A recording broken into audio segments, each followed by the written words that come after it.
Hello students, आपका बहुत बहुत स्वागत है आपके favourite YouTube channel thrill tutor में। बच्चों, हमारे चैनल पर आप सीख रहे थे क्लास 6 की इंग्लिश टेक्स्ट बुक एनसीईआरटी हनीशकल। तो इस सीरीज़ में हमने पहले सारे लेसन्स के वीडियो बना के डाले हैं, अच्छे से हिंदी में एक्सप्लेन किया है। आपको जो भी लेसन का एक्सप्लेनेशन चाहिए, उसके क्वेश्चन आंसर चाहिए, तो आप हमारे playlist class 6 English text book के नाम से है, हमारे चैनल पे ही है, आप जाके उसको देख सकते हैं। तो आज हम लेसन 10 पढ़ेंगे, जो कि इस बुक का लास्ट चैप्टर है। तो चलिए, पढ़ने से पहले before you read, have you ever seen a mongoose? आपने मंगूज देखा है? You have read in lesson 9 that a mongoose can fight with and kill a snake. आपने लेसन 9 में देखा कि मंगूज जो है वो स्नैक से लड़ाई कर सकता है और स्नैक को मार सकता है, जान से मार सकता है। Look at the picture and read the lines given along with them. आप इस पिक्चर्स पे देखो, ये देखिए कैसे लड़ाई चल रही है मंगूज और स्नैक के बीच में, एंड ये जो लाइंस लिखी हैं इनको आप पढ़िए। तो हमारा जो लेसन है उनका उसका नाम है द बनियान ट्री। बच्चों, बनियान क्या होता है? बनियान होता है बरगद का पेड़।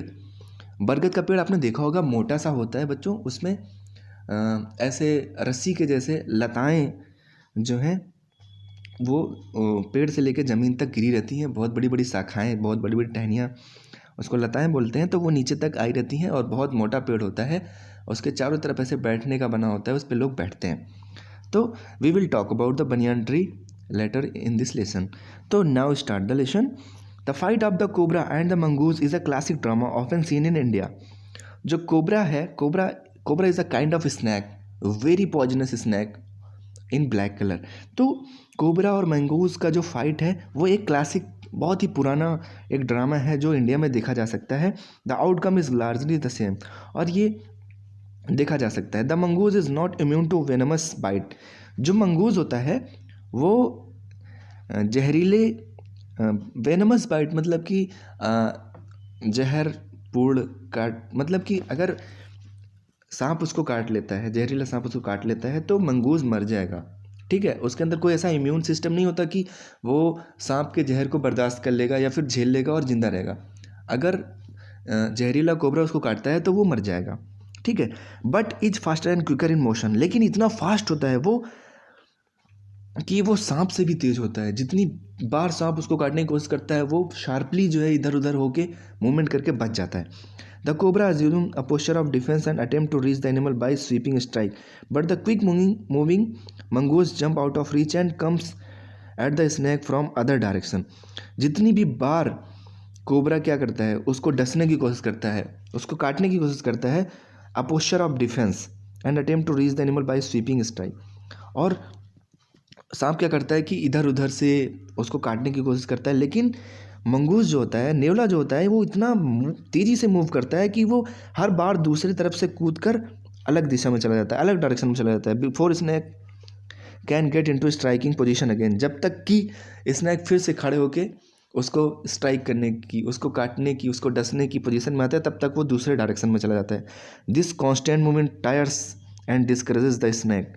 इस तरीके से जब वो उसको इतना झेलाता है, इतना परेशान करता है, तो जो स्नैक होता है, जो कोबरा होता है, वो फाइनली एकदम थक जाता है और वो डिस्करेज हो जाता है। उसके अंदर की जो एनर्जी होती है वो ख़त्म हो जाती है। And able to leap in closer and bury its teeth in the snake. जब वो जो है एकदम थक जाता है तो फिर मंगूस क्या करता है, फाइनली वो आराम से जाता है और अपने दांत को उसकी गर्दन में धंसा के उसको मार देता है, usually serving the joints of his vertebra. तो मतलब कि उसकी जो रीढ़ की हड्डी होती है उसको वो तोड़ देता है अपना दांत धंसाकर। तो अब बच्चों, ये था मंगूज और नेवले और सांप के बारे में थोड़ी सी जानकारी। अब हम लेसन पढ़ते हैं। लेसन में क्या है? You must have seen a banyan tree. बच्चों, आपने बनियान ट्री देखा ही होगा। This is a story about what the author सा। ये एक स्टोरी है जो ऑथर ने देखा एज अ यंग बॉय, एक यंग बॉय की तरह, when he was sitting in an old banyan tree with in his grandfathers house. जब वो एक ओल्ड बनियान ट्री के नीचे बैठा हुआ था और वो अपने दादाजी के घर पर था। तो यहाँ पर पार्ट 1 है, पार्ट 1 देखते हैं। दो the house and grounds belong to my grandparents. ऐसा था कि जो घर था, दो मतलब यद्यपि होता है, तो मैं थोड़ा सा आपकी कन्विंस के लिए ईजी लैंग्वेज यूज़ कर रहा हूँ बच्चों।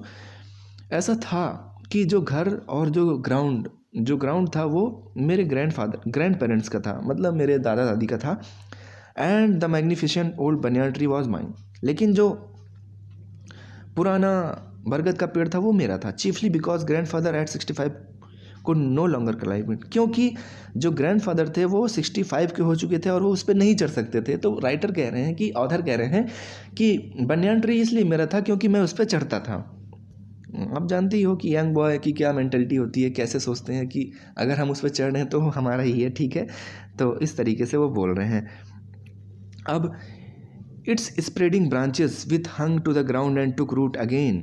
जो उसकी ब्रांचेस थी वो ऊपर से आई थी और नीचे ज़मीन में चली गई थी और फिर से वहाँ से जड़ें निकल गई थी, forming a number of twisting passage give me endless pleasure. तो उसमें ऐसा एक रास्ता बन गया था जिसमें से ऐसे ट्विस्ट करते हुए टेढ़ा टेढ़ा रास्ता था, जो है प्लेजर मतलब खुशी, जो ऑथर को बहुत ही खुशी देता था। Among them with squirrels and snails and butterflies. और वहाँ पर गिलहरियाँ थीं, घोंगे थे और बटरफ्लाइज मतलब तितलियाँ थी। The tree was older than the house. जो ट्री था वो घर से भी पुराना था। ओल्डर देन ग्रैंडफादर, दादाजी से भी पुराना था। As old as Dehradun itself, और वो देहरादून से भी ज़्यादा पुराना था, मतलब बहुत ही पुराना पेड़ था वो बरगद का। I could hide my self in its branches. मैं अपने आप को उसकी टहनियों में, उसकी डालियों में छिपा सकता था। Behind thick green leaves and spy on the world blow. मैं उसकी मोटी हरी पत्तियों के बीच अपने आप को छुपा सकता था और सब पर जासूसी कर सकता था, सब पर नज़र रख सकता था। My first friend was a small grey squirrel. मेरी जो पहली दोस्त बनी वो एक छोटी ग्रे कलर की स्क्वेरल गिलहरी थी, वो बनी। Arching his back and sniffing into air. वो अपना जो है बैक ऐसे हिलाती थी और स्निफिंग मतलब ऐसे सूंघती थी हवा में। He seemed at first to resent my invitation of his privacy. ऐसा लग रहा था कि इन्वेजन, ऐसा लग रहा था कि वो कुछ प्राइवेटली कुछ कह रही है। But when he found that I did not arm myself with catapult or air gun he become friendly. लेकिन जब उसको लगा कि मैं उसका दुश्मन नहीं हूँ, या मेरे पास कोई गुलेल, कैटापल्ट मतलब गुलेल होता है बच्चों, जिससे आप कंकड़ रख के मारते हैं, मेरे पास कोई गुलेल या फिर एयर गन, जिससे एयर गन मतलब जिससे जो बच्चों चिड़ियों को मारा जाता है, या एयर गन नहीं है। ही बिकेम फ्रेंडली, वो जो है मेरी दोस्त बन गई। And when I started bringing him pieces of cake biscuit है ग्रीव क्वाइट बोल्ड। और जब मैं उसके लिए केक के टुकड़े और बिस्किट लाना शुरू किया तो वो और भी ज़्यादा मेरे साथ घुल मिल गई, बोल्ड हो गई, मतलब उसको डर नहीं लगता था तब। And was soon taking more cells from hand. और जो मेरे हाथ में छोटे छोटे खाने के टुकड़े रहते थे वो खुद ही जो है आके खाने लगी मेरे हाथों से ले लेकर। Before long he was delving into my pocket and helping himself to whatever he could find. और कभी कभी तो वो मेरे डेल्विंग मतलब घुस जाती थी खूब अंदर तक। कभी कभी तो वो उस ऑथर के जेब में घुस जाती थी कि ताकि कुछ खाने को उसको मिल जाए। He was very young squirrel. वो बहुत ही जवान, मतलब कि बहुत ही यंग थी वो स्क्वेरल जो थी, वो बहुत यंग था।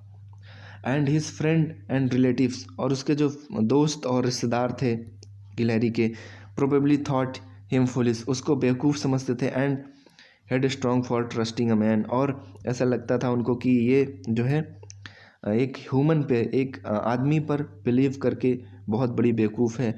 In the spring when the banyan tree was full of small red figs, birds of all kind would flock into its branches. The red-bottomed bulbul, cheerful and greedy parrots, myna and crows squabbling with one another. जब spring मतलब जब बसंत ऋतु आती थी तो banyan tree क्या होता था, लाल लाल फूले पत्तों से भर जाता था। कई तरह के जो बर्ड्स थे, बर्ड्स ऑफ ऑल काइंड, कई तरह के जो बर्ड्स थे वो उसकी झाड़ियों में फ्लॉक आके चहचहाने लगते थे। द रेड बॉटम बुलबुल थी जो कि लाल लाल कलर की थी। चीयरफुल बहुत ही हैप्पी और ग्रीडी लालची। पैरट्स तोते थे। मैना थी, कौवे थे जो एक दूसरे को मतलब चहचहाते रहते थे। During the fig season fig के सीज़न में the banyan tree was the noisiest place in the garden. Fig के सीज़न में वहाँ पर इतनी ज़्यादा, वही मतलब जब हरा भरा हो जाता था वो ज़्यादा, उसको फिग सीज़न बोलते हैं बच्चों। तो जब उस टाइम बनियान ट्री पर बहुत ज़्यादा नॉइजिएस्ट प्लेस मतलब बहुत ज़्यादा शोर वाली जगह हो जाती थी, वहाँ पर पक्षियों का शोर बहुत ज़्यादा हो जाता था। Half way up the tree I had built a crude platform where I would spend the afternoon when it was not too hot. और आधे रास्ते में, पेड़ के आधे रास्ते में मैंने एक प्लेटफॉर्म बनाया था जिस पर मैं आफ्टरनून, दोपहर में आराम करता था जब बहुत ज़्यादा गर्मी नहीं होती थी, क्योंकि वहाँ पर बहुत ज़्यादा गर्मी नहीं होती थी, वहाँ पर पेड़ की छाँव थी। I could read there propping myself up against the tree with the cushion from the living room. और मैं क्या एक कुशन लेके गया था। कुशन मतलब एक गोल कलर की तकिया होती है जिस पर टेक लगाते हैं बच्चों। तो वहाँ पर मैं एक कुशन ले गया था, वहाँ पर मैं उसको लगाकर आराम से उस पर मैं झुक झुक के रेस्ट करता था और पढ़ता भी था। Treasure Island, Huckleberry Finn and the Story of Doctor Dolittle were some of the books that made up my banyan tree library. तो मेरे पास ट्रेजर आइलैंड, हकलबेरी फिन और the Story of Doctor Dolittle जैसी कुछ किताबें थीं जो मेरी बनियान ट्री पर एज अ लाइब्रेरी बनी हुई थी, मतलब मैंने उनको वहाँ पर रखा हुआ था। When I did not feel like reading, I could look down through the leaves at the world below। जब मुझे नहीं लगता था कि मेरा पढ़ने का मन कर रहा है, तब मैं पत्तों से नीचे देखता था, नीचे की दुनिया को। And on one particular afternoon I had a grand stand view of the classic of Indian Wilde's. और एक दोपहर मैंने देखा ग्रैंड स्टैंड व्यू, मतलब a clear view from the best position, मतलब कि मैं इतने अच्छी तरीके से मुझे वो सब दिख रहा था। तो ग्रैंड स्टैंड व्यू का मतलब ये होता है बच्चों कि बहुत साफ साफ सब कुछ दिख रहा था, अच्छे से दिख रहा था हर तो मैंने क्या देखा, I had a grand stand view of the classic of the Indian Wilde's, a fight between mongoose and cobra. तो एक जो क्लासिकल इंडियन फाइट है मंगूज और एक कोबरा सांप की, वो हमने जो है देखा, लड़ाई। अब बच्चों पार्ट 2 में आते हैं, देखें कि पार्ट 2 में क्या होता है। पार्ट 2 में था the warm breezes of approaching summer had sent everyone. जो गर्मी की गर्म हवाएं थी वो सबके पास पहुंच रही थी, including the gardener into the house. और जो गार्डनर था घर में उसके पास भी। I was feeling drowsy myself, wondering if I should go to the pond I have a swim with Ramu and buffaloes when I saw a huge black cobra gliding out of a clump of cactus. मैं भी सोच रहा था कि मैं अभी जाऊं जो है तालाब में और रामू के साथ स्विम करूं, बफेलोज के साथ स्विम करूं। लेकिन तभी मैंने देखा कि आई सा अ ह्यूज ब्लैक कोबरा, एक बहुत बड़ा सा कोबरा ग्लाइडिंग आउट बहुत धीरे धीरे क्लम्प ऑफ कैक्टस, मतलब एक ग्रुप ऑफ कैक्टस, मतलब कैक्टस की झाड़ियाँ थी वहाँ से बाहर आ रहा है। Eight the same time a mongoose emerged from the bushes, और उसी टाइम पर एक नेवला जो है झाड़ियों में से बाहर निकला। And went straight for the cobra, और एकदम सीधे कोबरा के पास पहुंच गया। In a clearing beneath the banyan tree in bright sunshine they came face to face. अब क्या था, अब बनियान ट्री से मैं देख रहा था और एक ब्राइट सनशाइन, बहुत अच्छी धूप थी, और उस धूप में दोनों आमने सामने आ गए। The cobra knew only too well that the grey mongoose 3 feet long was a super fighter, clever and aggressive. Cobra को अच्छी तरीके से पता था कि जो ये ग्रे कलर का मंगूज है, नेवला है, वो 3 फीट लंबा और बहुत ही ज़्यादा एक्सपर्ट फाइटर था, और चालाक और एग्रेसिव था। चालाक, क्लेवर मतलब चालाक, एग्रेसिव मतलब बहुत उत्तेजित था।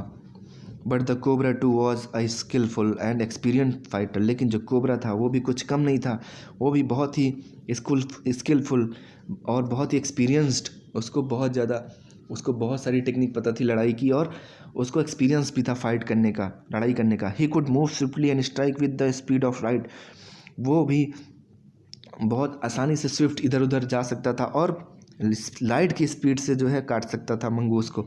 The sacs behind his lungs और fangs were full of deadly poison, और उसके फैंग्स मतलब जो उसके टीथ थे, फैंग्स मतलब दांत, उसके जो शार्प बहुत तेज दांत थे उनमें जो है एक पूरा जहर का डेडली पॉइजन मतलब कि जानलेवा जहर भरा हुआ था उसके दांतों में।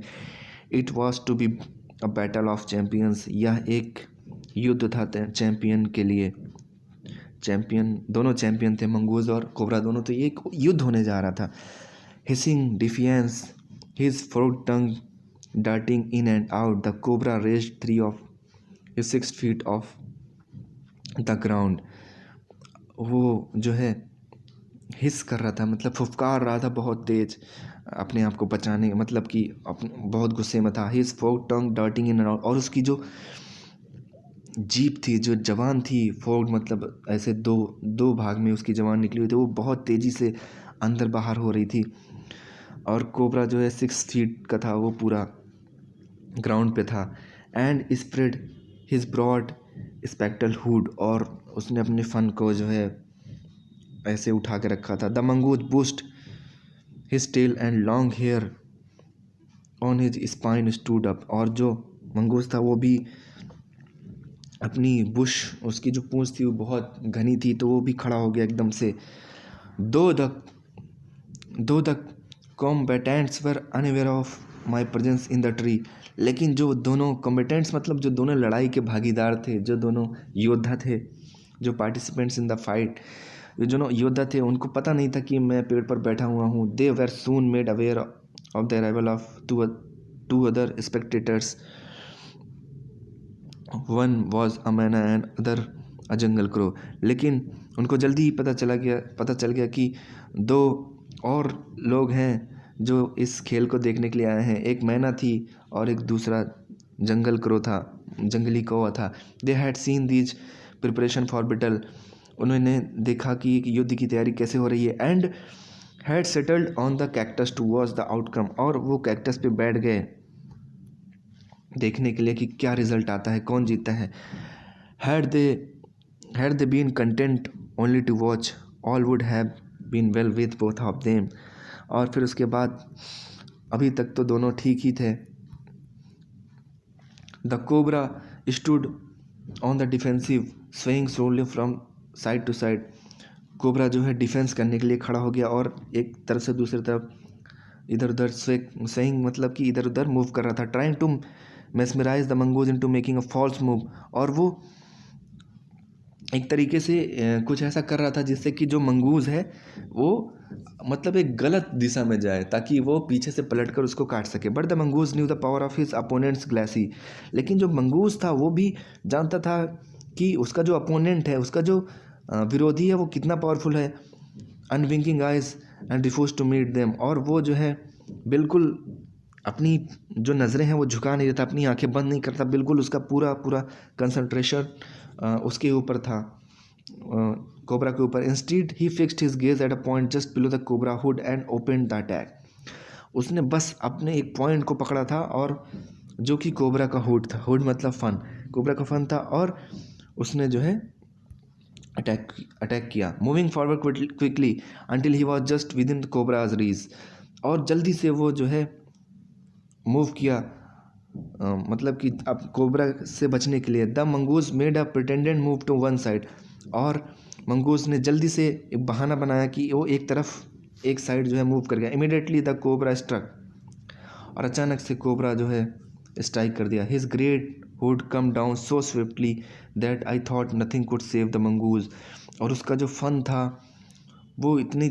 स्विफ्टली, इतनी तेज़ी से आया मंगूज के ऊपर कि मुझे लगा कि मंगूज अब नहीं बचेगा। But the little fellow jumped neatly to one side, लेकिन जो मंगूज था वो जल्दी से एक तरफ जो है जंप कर गया। And darted in as swiftly as cobra biting the snake on the back and darting away again out of reach, और फिर वो जल्दी से कोबरा के ऊपर अटैक किया, और सांप जो कोबरा था उसको काट के फिर जल्दी से उसके पहुंच से बाहर चला गया। At the same moment that the cobra struck and the crowmen hurled themselves at him only to collide heavily in the mid-air, और उस समय जब कोबरा ने स्ट्रक किया तो मैना और कौवा जल्दी से चिल्लाने लगे और दोनों जो है हवा में उड़ने लगे। Shrieking insults at each other they return to the cactus plant. फिर उसके बाद दोनों कैक्टस प्लांट पर आ गए। A few drop of blood glistened on the cobra's back. और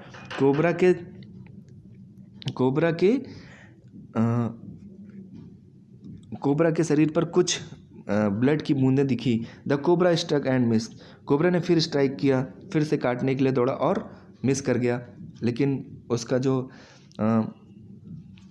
प्रयास था वो सफल नहीं हुआ। Again the mongoose sprang aside jumped in the end bit. फिर से मंगूज जो है उसके ऊपर जंप किया और काट लिया। Again the birds dived at the snake. फिर से जो दोनों थे मैना और कौवा वो उसके ऊपर झपट्टा मारे स्नैक के ऊपर। Bumped into each other instead. और दोनों आपस में स्ट्राइक लड़ गए। And return seeking safety to cactus. और फिर उसके बाद फिर से वो कैक्टस पर जाकर बैठ गए। The third round followed the same course as the first but with one dramatic difference. लेकिन जो थर्ड राउंड था उसमें भी सेम तरीके का ही हुआ, लेकिन कुछ ड्रामेटिक डिफरेंस था। The crow and the myna still determined to take part in the proceedings. जो कौवा और मैना थे वो भी इसमें हिस्सा ले रहे थे। डाइव डेड कोबरा, वो कोबरा के ऊपर झपट्टा मार रहे थे। But this time they missed each other as well as their mark. लेकिन इस बार क्या हुआ कि वो फिर से मिस कर गया। The myna flew on and reached its perch but the crow tried to pull up in the mid air and turn back. लेकिन मैना क्या हुआ कि उड़ी, लेकिन क्रो ने उसको फिर से वापस ले आया।